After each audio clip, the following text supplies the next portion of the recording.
A very good afternoon and welcome to Lunchtime News on TV1. Let's first start off with a look at the stories that made it your headlines this afternoon.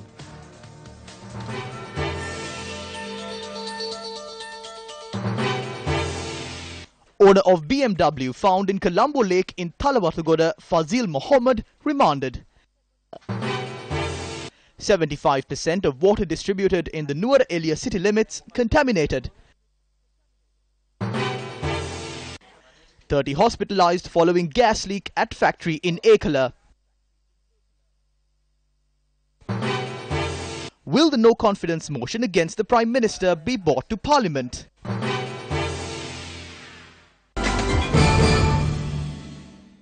Starting off with a look at your lead story this afternoon, reports have surfaced to suggest that water being distributed to the Nuwara Eliya municipality has been contaminated with fecal material.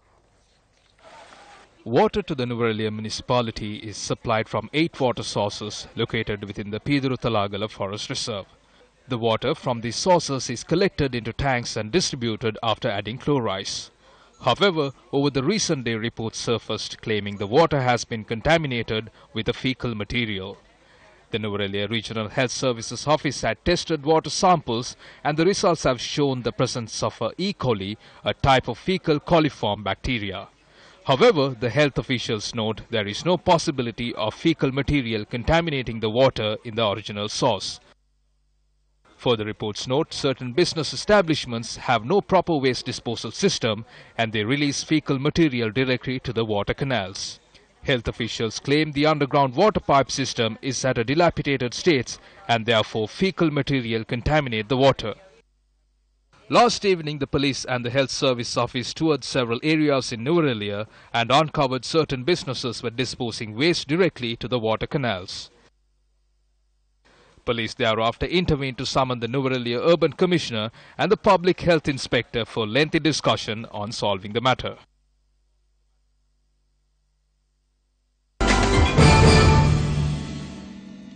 And some look at news from the political sphere in the country. Deputy Leader of the United National Party, Sajith Premadasa, presided over a construction project in Lunugambira, Hambantota. The foundation stone for the new 3-storied building at the Lunugambira Divisional Secretariat was placed today. The construction will cost 99 million rupees. The concept of Divisional Secretariat was born during the era of the late Ranasinghe Premadasa. At the time, Festus Pereira was the Minister of Home Affairs. My father summoned him and said, regional secretariats need to be opened. The instruction was not just to place the foundation stone. Back then, the people from the village had to visit the towns or the cities to get their issues solved. He introduced a system where the solution can be given by the Divisional Secretariat. Some have forgotten this and therefore I take this opportunity to remind you of this fact. A team led by Minister of State Administration and Internal Affairs Susantha Punchinilame inquired into the issues faced by people who lost their lands because of the Yan Oya project. The project is in its final stages. Discussions were held on the payment of compensation for the residents of the Polgaswava village, which is due to be submerged. Over 60 families residing in this village have been moved to Malpurua and Kajuwatta. Discussions were also held on the construction of a new school. Following the meeting, the Minister of State Administration and Internal Affairs, Susantha Punchinilame, commented on the no-confidence motion to be presented against the Prime Minister. I travelled all the way from Trincomalee yesterday and signed the no-confidence motion as the 14th signatory. I personally am for the removal of the Prime Minister Ranil Wickremesinghe, especially because of his conduct against public.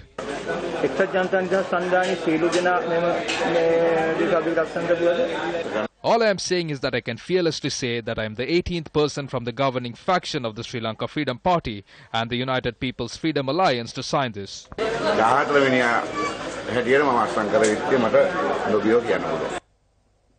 General Secretary of the Sri Lanka Freedom Party, Duminda Dissanayake, expressed his views on the use of social media in the country. There are some good-looking youth on social media who have grown beards and wear sunglasses.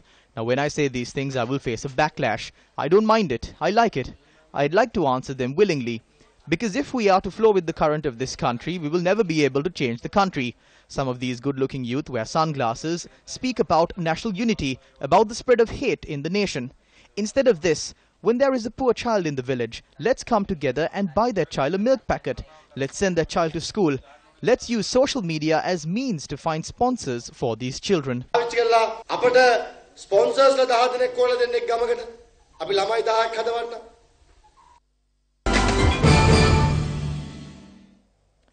On to more local news now. Fazil Mohammed, the owner of the BMW high-performance sports car which was found abandoned in Diyavanaya in Thalawathugoda, has been remanded until the 27th of this month. He was produced before the Kadawatha Magistrates Court today.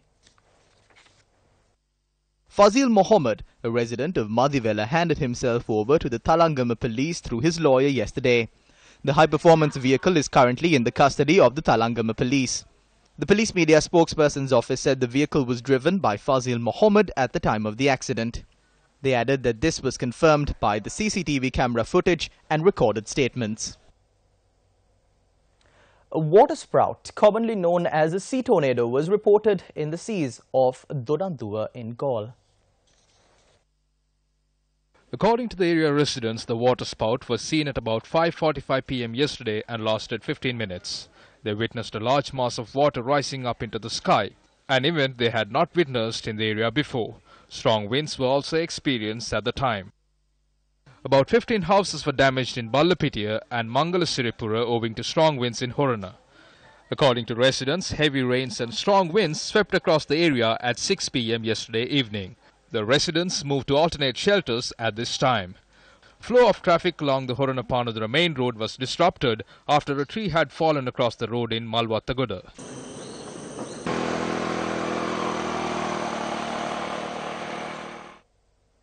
The Panadura police yesterday arrested a suspect wanted for a series of crimes. The suspect has an open warrant against him for drug peddling and theft. Investigations reveal the suspect has committed theft in Panadura, Maragahena and Bandaragama. The suspect had disguised himself as a day labourer and robbed a number of houses in the respective areas. The suspect is a 34-year-old from Pinbala, Panadura, and has been committing theft for the past 17 years. He is to be produced before the Panadura Magistrate Court.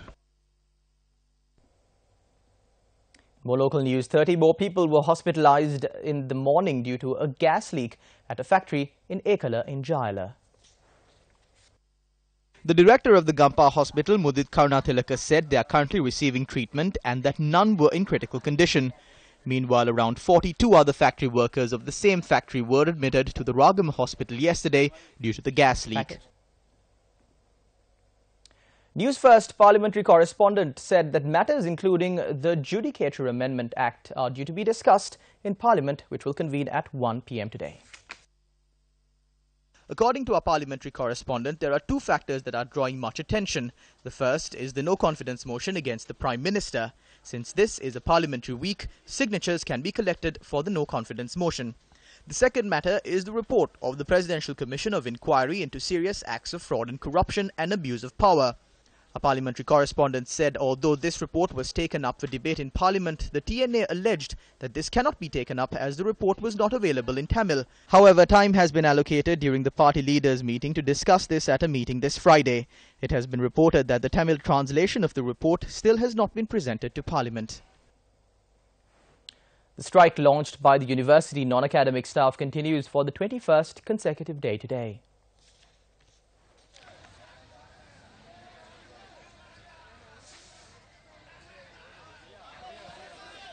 Activities at the state universities have come to a complete standstill as a result of the strike action. They claim the strike action continues because a favourable solution has not been provided by authorities.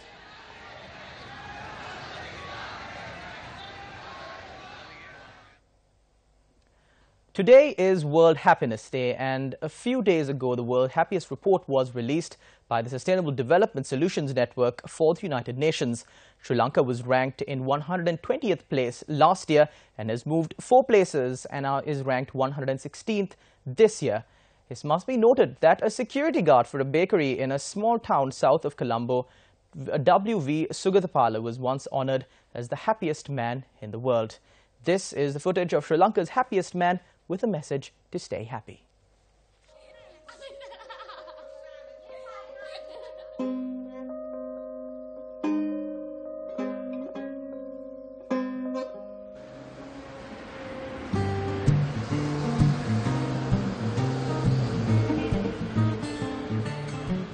Travelling through a small town, 80 kilometers south of Colombo, Sri Lanka, we meet this guy.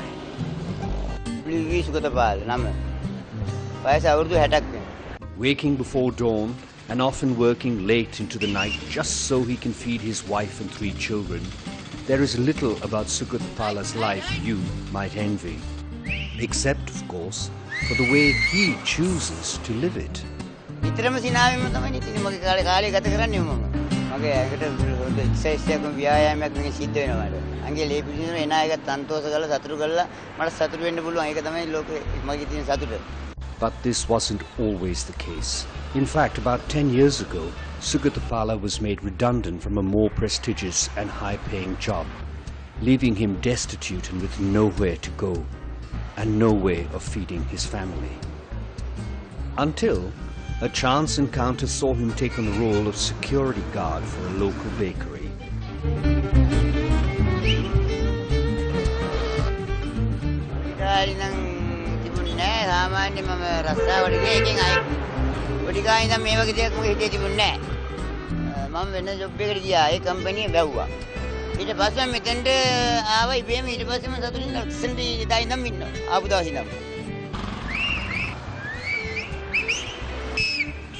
He has chosen to redefine the most mundane of jobs rather than dwell on what might have been.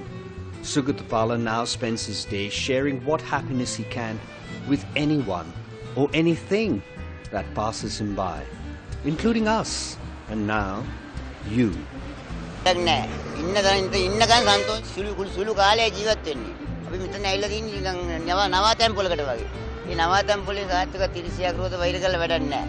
සතුටින් කායික තිනාවල සන්තෝෂ විනෝදින් ජොලියෙන් මෙරලා යන එක තමයි තියෙන්නේ.